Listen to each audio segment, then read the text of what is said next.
Hi. I think my friend's dad called you guys earlier. My friend's been missing all day. She hasn't gone to work or anything. And her boss called me. Her boss called me at noon and was like, "Is she coming in today?" I'm like, "She left this morning to go to work." A frantic 911 call reports Rebecca Klein missing. But when deputies search the garage, they find her, bound, hidden in the trunk of a Mustang. Standing nearby is her partner, Nicole Abusharriff, playing the role of the heartbroken girlfriend. She has everyone convinced. What no one realizes yet is just how far the lie goes. What's your name? Nicole. Nicole, what's your last name? Abusharriff. Can you spell it? ABUSHARRIFF. And the detail that makes this case so chilling? Nicole Abusharriff had kept Rebecca's body in the trunk of that Mustang for days, even driving the car on a date while it was still inside. So when she walks into the interrogation room with a rehearsed story, detectives already know they're sitting across from someone capable of far more than grief. Where's she missing from? She was at my house and she never made it to work, but then I just found her van right in the side of my house, and her keys are in the car, and there's like stuff everywhere, and she's not in here though. Okay. I think a missing person report. Did you already make a missing person report? No, I was going home to do it right now. Okay, and that's in Villa Park? Yes. Okay. March 15th, 2007. Rebecca Klein went missing from her Villa Park home. On March 17th, her body is found in a trunk in her own home. Her girlfriend, Nicole Abusharriff, reported the incident, though with some suspicious delays. Rebecca's colleagues had already started noticing before Nicole. Talking to her only raised more questions. But as suspicious as Nicole may seem, she had a real alibi, a date with another teenager, the same night when Rebecca disappeared. The grieving girlfriend who reported her lover missing quickly turned into a psychopath who had hid a whole life. And as she sits in the interrogation room, the mask that she held for 7 years fell within minutes. But what she did on the night of the disappearance would make any witness rethink relationships 100 times. On March 15, 2007, Rebecca Klein failed to report for work at Villa Park, Illinois, long-term care home. A few hours later, she was reported missing by her partner of 7 years, Nicole Abusharriff. As police launch a missing persons investigation, detectives bring Abusharriff down to the station to go through Becky's last known movements and her behavior in the days leading up to her disappearance. Let's go back to a little bit of the beginning. You met Becky how long ago? 5 hours. 9 years ago? 8 years ago? And for about the last 7 years, you've had a relationship with her? Okay. No on, off again, on, off again, on, off again? We stopped, mobile, out of bed? I was probably like, I think John didn't wake me. He actually, when I was here, he's like, "Where are you at?" And I was like, "Huh?" He's like, "Oh, this is Nicole." I'm like, "Yeah." He's like, "Yeah." I'm like, "No, it's me." He's like, "Where is she? She coming in today?" I was like, "She should have been there." That was when I called her mom. This is her mom doctor. I called Melanie. I called her cell phone. Simple way to ask this, would she go to that office every day? Or could she just be working? Oh, no, she can be working out with them. Not often, but she's usually at the office first. She always has stuff to do. She flew in and you went out and drove around? Yeah, I was trying to see, I don't know which way they go, because everyone was like, Shake St. Charles, but the roads, I don't know the names. And I'm like, I don't know if it's that way, but then her telling the way one time, so I was like, I don't know. So I kind of went the way she would go to work. What would that have been? Did you go over to the van? Yeah, I opened it up. I just wanted, I don't know, the door was open. You do that, you're on the phone, Jeff, you're returning home, you see the van over there. That's when you walked over to the van or drove up to the van? I don't think I was on the phone as I walked up there, because he said he was on like 355 and he'll be right there anyway. And then Marilyn was packing up the kids to come down here too. So I was like, all right. And then I opened the door. Nobody was in there. I saw her bag, stuff like that. So I was like, okay. And then I called. It was either her mom or her dad, one of the two. And they're like, just call 911 right from there. So I was going to go home and call 911. They said to do like a missing person report. So I didn't know if you had to wait. Like, is that true for the 48 hours thing? Like, I it's really not. It's more of a little bit of a TV thing. There's no set rule to say. All right. Yeah. All right, an adult missing, you got to wait. Yeah. Right, that's what they just wanted to run away, stuff like that. So he told me to go home and then show you guys pictures and then fill out a report. And I wasn't sure if I'd be able to do it, so What else would you think? we were talking about it, and I don't know, I don't think she'd stop for someone to help. Like, it depends. She's not stupid. Like, you know, she's very naive to the world in a sense, but I think we've kind of, me and Erica have kind of broken her in a little bit, you know what I mean? Some old lady stopped, like, I would get out and push her, and she's not, you know what I mean, and we'd go out and help or something like that. Like, something like that, I can see her stopping for and helping. Nicole starts by carefully establishing a timeline. She points to 11:37 a.m. when Becky's boss called to report she never showed up for work. And from there, she builds a sense of urgency through a series of actions, contacting family members, retracing Becky's usual routes, and emphasizing how out of character this behavior was. She then expands the narrative further, describing a 45-minute drive, attributing delays to confusion before positioning herself at the exact moment the van is discovered and reported. Along the way, she subtly introduces the idea of a possible stranger, shaping how investigators might interpret the disappearance. By walking detectives through her calls, her movements, and the discovery itself, she attempts to frame herself as proactive and concerned. But as the timeline settles, attention begins to shift toward the parts of her story she can't fully account for. Right. How long ago did you meet her? Or did she contact you? It was this summer, like the first message kind of thing. It was probably maybe like right before the summer. We went to the car show. It was the very first car show. No, let's not go to the car show yet. You obviously put a profile on, on MySpace. Yeah. She contacts you. When about was that? Oh God. So I'm guessing it was like early spring.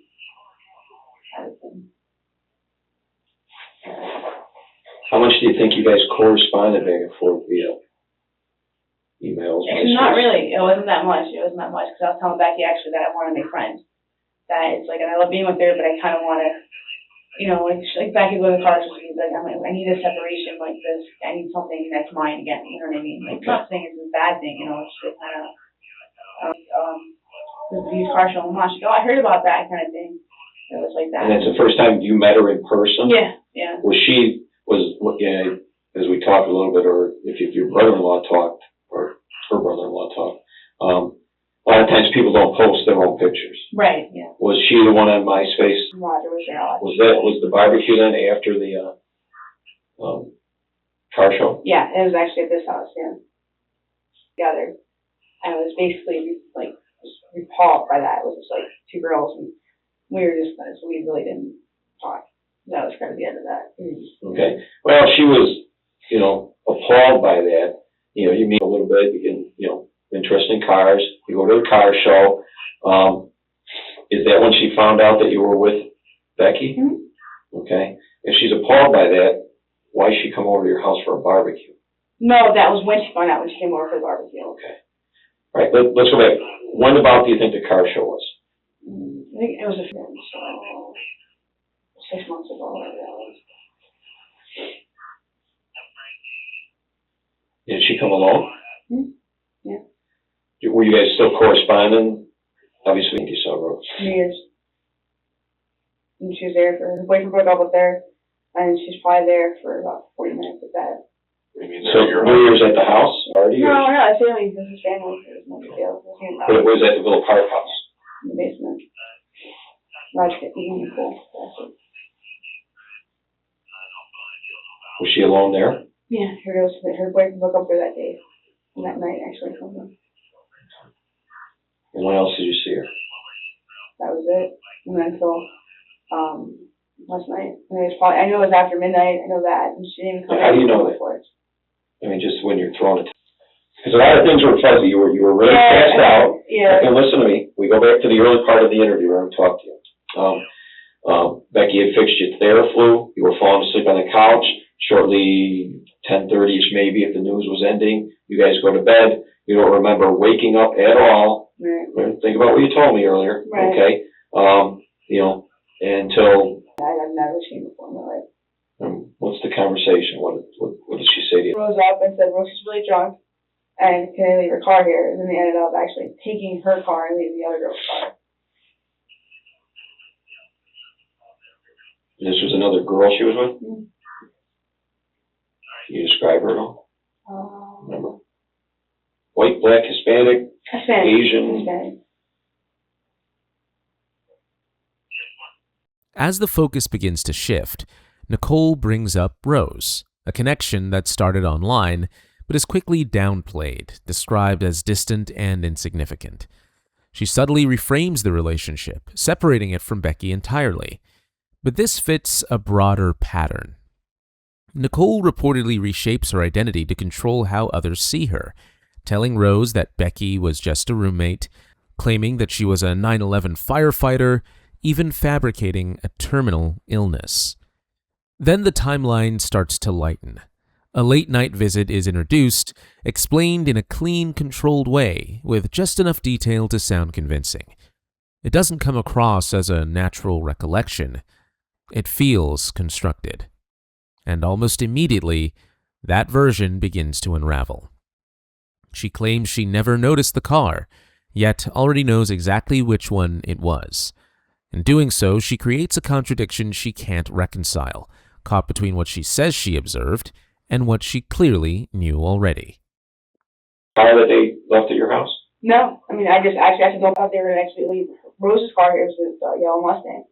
I thought that's they're going to leave there, but I'm guessing Rose probably didn't let her. No way she was let her leave it there. I made her drive that car, and I was like, okay, bye. And Okay, you never looked at which car was left? No, I just when I saw headlights on the street, I said, don't park in the street, you're going to get a ticket, and this is fine. I just walked back to bed. Like, I was so, it's not into it right now, you know? Okay. When I mentioned you, though, at the house earlier, I asked about who drives a black Explorer. You immediately told me it was Rose. That's how we kind of got onto that topic, because your neighbors were the ones that told me, or specifically, you know, the guy next door, was that there was a black Ford Explorer parked in the driveway, and you go, oh yeah, Rose dropped off the car. You remember that? Yes, you're right. When she came, it's her dad's car. It's one of those things, again, where we kind of talk here about... I think it's a four-door, actually, though. I've only seen like... I'm just telling you, I know that's what he told me initially. But where it confuses me is, you knew right away what car I was talking about, but you just told us you never even paid attention to what they left at the house. Right. Well, usually, she's the only person I know that's there are like four people, definitely. Her dad's got a four-door, has the big, what are the things on the side? Like, yeah, very jacked up, like, this is my truck, like, kind of guy. She brought it for the barbecue, because I was looking at it, and she was telling me to buy another Ford, because I had Jimmy and everything. So then I remember when I knew she was there last night, obviously, so I was like, oh, it's probably just Rose. Okay. Nicole walks detectives through that night as a brief interruption, saying she went to bed around 10:30, the doorbell rang, and Rose showed up after midnight, drunk and unable to drive, with someone else. She reduces the entire interaction to a few controlled minutes before returning to bed. But this isn't memory, it's revision. The story is being shaped to fit what others might have seen. In reality, Rose later confirmed none of it was true. She wasn't drunk, and there was no third person. The next day, the search ends in Nicole's garage, where Becky is found bound and hidden in a car trunk, turning a missing person case into something deliberate. And now, when Nicole is brought back in, her story isn't being heard anymore, it's being tested. Maybe like I found a body, like I have no idea. This is my wife. This is not. That wasn't me. No, I know, but this is not someone that I just met. You know what I mean? Like I need to know things. I need to know what happened. I understand, but see, these are things that we don't know yet because we haven't actually got an ND. We need to get on with this, and we need to finish this up, and so that the arrangements and everything can be made, and that's what we need to do. And I can't sit here, and he can't sit here and say that. We understand it because I've never been in a situation like that before, neither has he. What we need to know is what happened.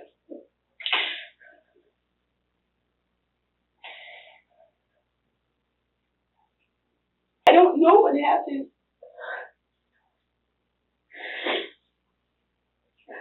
And these are the things that we need to get home.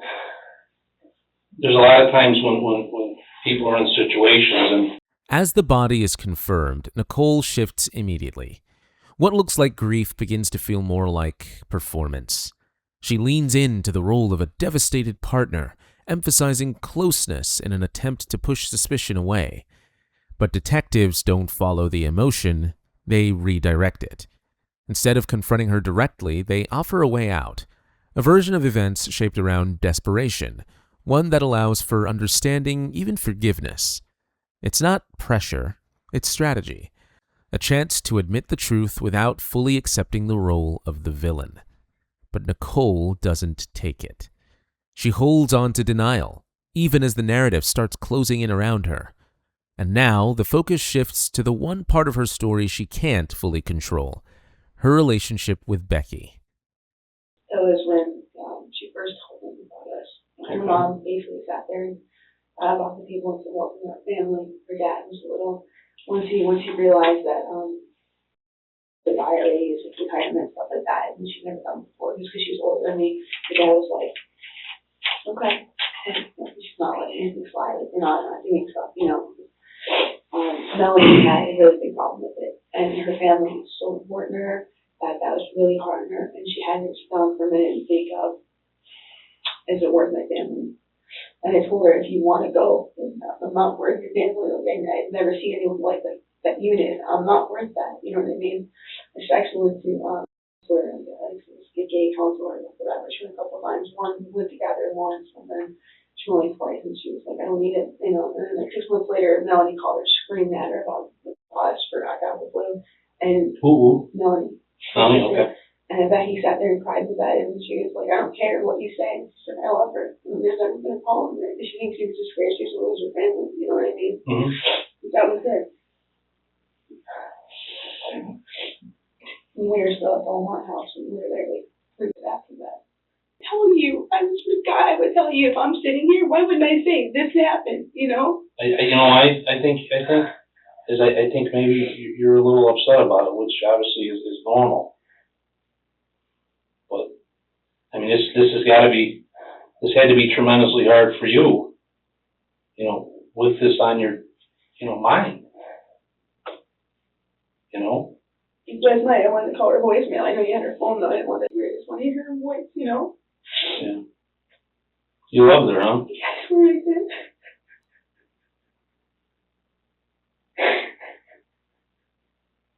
No, Melanie left. And she was so exhausted. You know what I mean? She sat on the couch and she watched TV out and she made me their flu and gave me NyQuil. She told me she was about done with me being sick. And I walked around the house, just like saw everything, and somebody pick up on it's not right. You know what I mean? You know, my wife does the same thing with Lysol. When I get sick, she sprays and sprays and sprays and tries I to. leave my snot rags everywhere. And she usually I don't know what I'm and I just on the couch and she woke me up. And what? She woke me up and told me to go. Did you ever get around to picking those clothes up she was talking about? Yeah, I gave me the wash. Actually, I gave mom to the dryer for me. Yeah. So what happened next? Went to bed. You went to bed? What was she doing? And she was so tired. I don't know what she thought. I thought she might have fell asleep on the couch too. She looked like her eyes are all like, you know, just sleeping and all that. I was like, she just woke up. Yeah. So you weren't feeling good in the first place? No, I honestly, I didn't leave the house. I mean, I barely left the house. I was in bed the whole time. You know, Melanie came over and usually I say hi or something like that. And I didn't, I just lay in bed. And then Melanie was making like sitting in the fridge, like sausage for the party kind of thing. And they had dinner and I was on the couch watching their meals. I wasn't hungry. I wasn't even hungry at all, you know.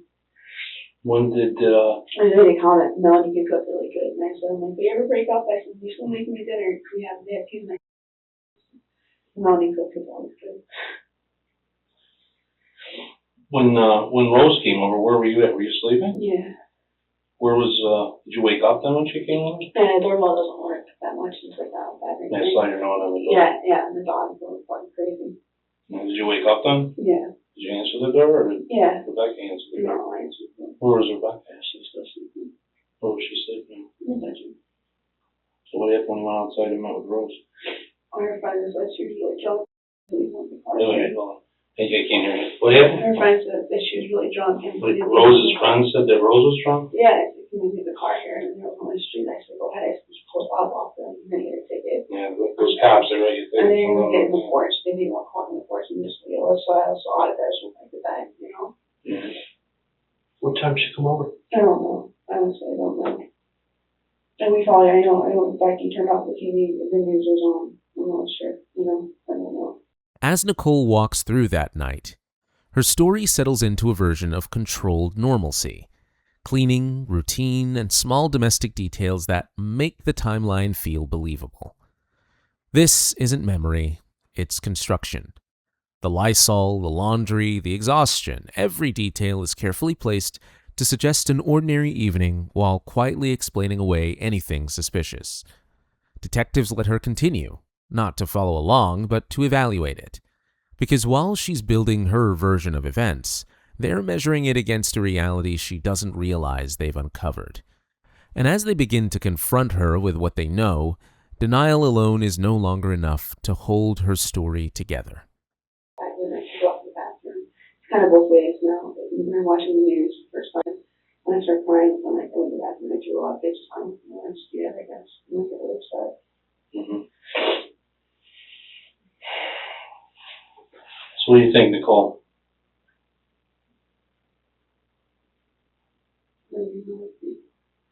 What can you do to help me? I don't know. What can you do to help Mom downstairs?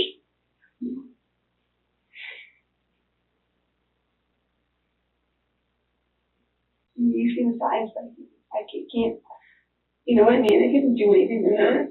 I can't put her in a trunk. You kidding me? You know what I mean? There's no way. She wouldn't kick my ass. You're kidding? No. Mm-hmm. I have no scratches, nothing. It's nothing. It doesn't always happen like that. Oh.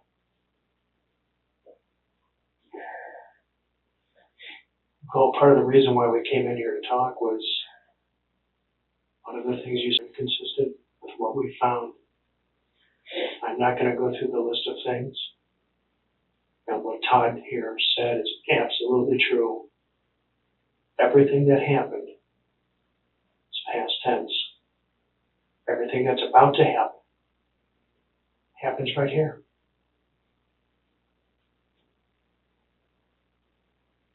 Things are consistent. It's because you weren't completely accurate this with us. this way. Nicole, I'm saying you weren't completely accurate with us. And it's not because you got it wrong. It's because you chose not to tell us. And I want you to remember that, Nicole. No one is putting nothing on you that you didn't do. It's not going to happen. With acting, so I get you know what I mean? I understand. Scott, Everybody has their that guy opinions. from Range of Motion, Scott. He's weird. At the Christmas party, it was a boy elephant gift, okay? He's like a horse and put a baby's head on there and put blood in his eyes and his ears and his mouth and said, I'm not a slave. And thought that was real funny. Becky drove him to the train station last week. He works there. You know what I mean? Like that. And they're like, oh, okay. And no one knows. So what are you saying about that? I'm just saying, if they were telling me to think of anything, you know what I mean? Well, there's that. There could be that. Are you thinking that Scott crept into your house and did this? No, I'm not saying he was in my house. I'm just saying, you know what I mean? I don't know. I I'm just trying to understand. think of things. There are some things that you said, and you know what? I'm telling you this, Nicole. Let's set that aside and let's start over right now. Those people aren't here. I'm asking you, let's start over with. Let's talk a little bit while longer. Do you want to smoke? Believe me, you, me, and Todd are going to need to smoke in a little while, but Nicole, time has come when it's going to come out. I can't wait till it does so now I can realize what happened to her and what didn't happen to her. I got a pretty good idea of what happened.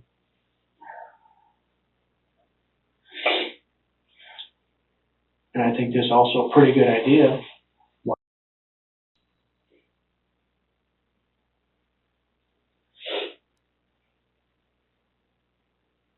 Nicole, sometimes things like this happen where you don't mean to do it. I did not do this. Yeah, well, you know what happened. You know why.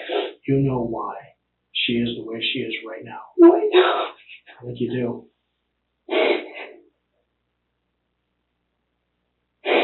You need to tell us.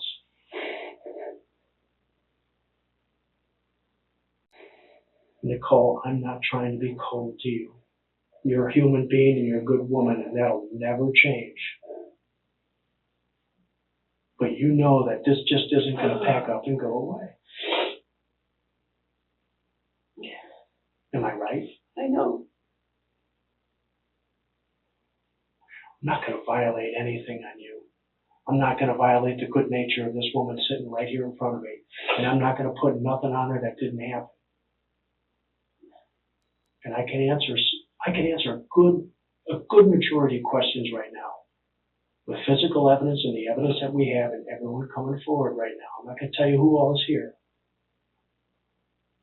But I know one thing. I can walk out of this room and I can know.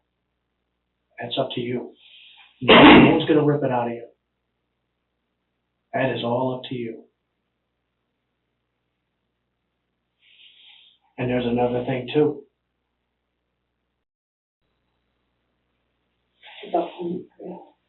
What's that? Everyone wants from me, right? Great. No, everybody wants everything from everybody. Right. But you have a pretty big part in this, wouldn't you say? I don't have any part in this. I'll have evidence to show otherwise. And you can't dispute that.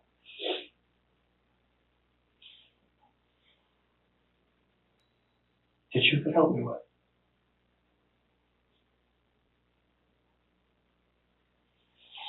A lot of times these things start out as an accident. You get scared, you don't know what to do. Is that what it was? No, I didn't do anything. No. You've told us things that aren't true, and you know what happened. It's up to you, Nikki.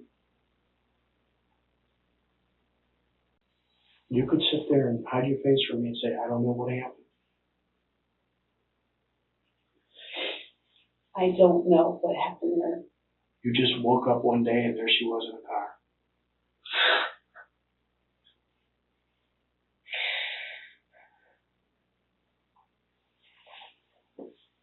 Come on, Nicole. As the pressure builds, Nicole's control begins to slip. When her story starts falling apart, she pivots, introducing new names, new possibilities, anything to shift attention away from herself. But detectives don't entertain the distraction. They shut it down and bring the focus right back to her. Then comes a strategic shift. They reframe the crime as an accident, offering her a version of events that allows her to tell the truth without fully admitting intent. But even then, she resists. She avoids the one thing she never acknowledges in that room, the affair, and the fact that she stands to gain $400,000 as the sole beneficiary of Becky's life insurance. At this point, the pressure is no longer about proving the case. It's about breaking her silence, where the only way forward depends on what she's willing to admit. But I'm telling you like this, your life isn't over. Nikki, your life is not over. I'm really fast. I'm funny.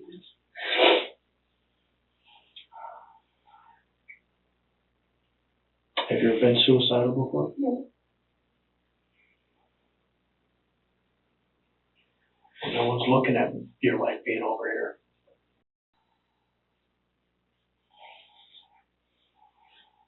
But I'm going to tell you this, right now, that whole family's going to want to say, why? They always do. And I have no problem with bringing her up here and giving you a hug.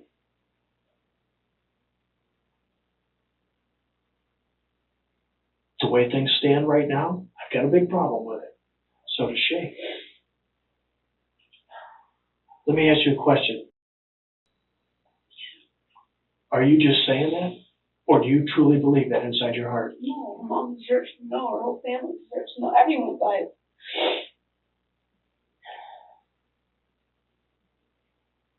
And what are they going to think of you? I'm sure they people hurt me now. I don't even know what happened. I don't know what's an accident and what's not. So you're just going to say,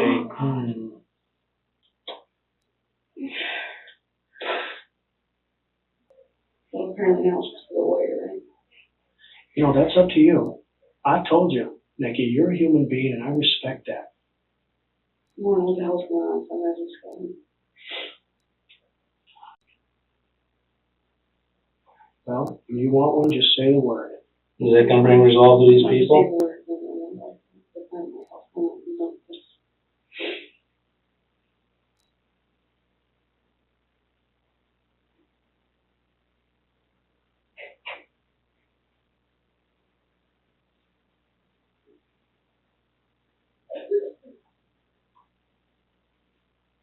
Well, that is a choice you make right now. Sounds like to me that that's what you want, and that's what we'll do. Anybody you want to call? You want to call your dad? Your dad a lawyer? So you don't have any particular person of the legal profession that you want to contact? Okay. What'd you say? I never had used the word ever in the All right.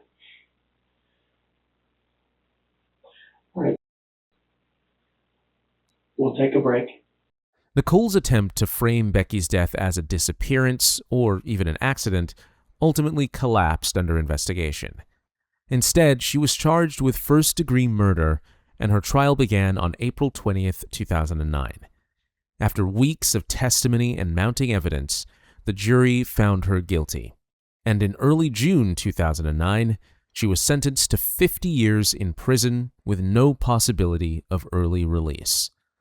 As of today, Nicole Abusharriff remains incarcerated within the Illinois Department of Corrections, continuing to serve her 50-year sentence.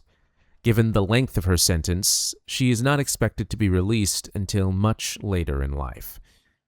Rebecca Klein's family has largely stayed out of the public spotlight since the trial, choosing privacy after the case concluded. However, during proceedings, they made it clear that the loss was deeply personal and devastating, especially given the level of trust involved in the relationship. Rose Sodaro, whose testimony played a key role in exposing Nicole's double life and inconsistencies, has also remained out of public attention in the years since the trial. As for Robert Edwards, the co-worker who was charged with obstruction of justice, he served his sentence and has not been publicly linked to any further developments in the case.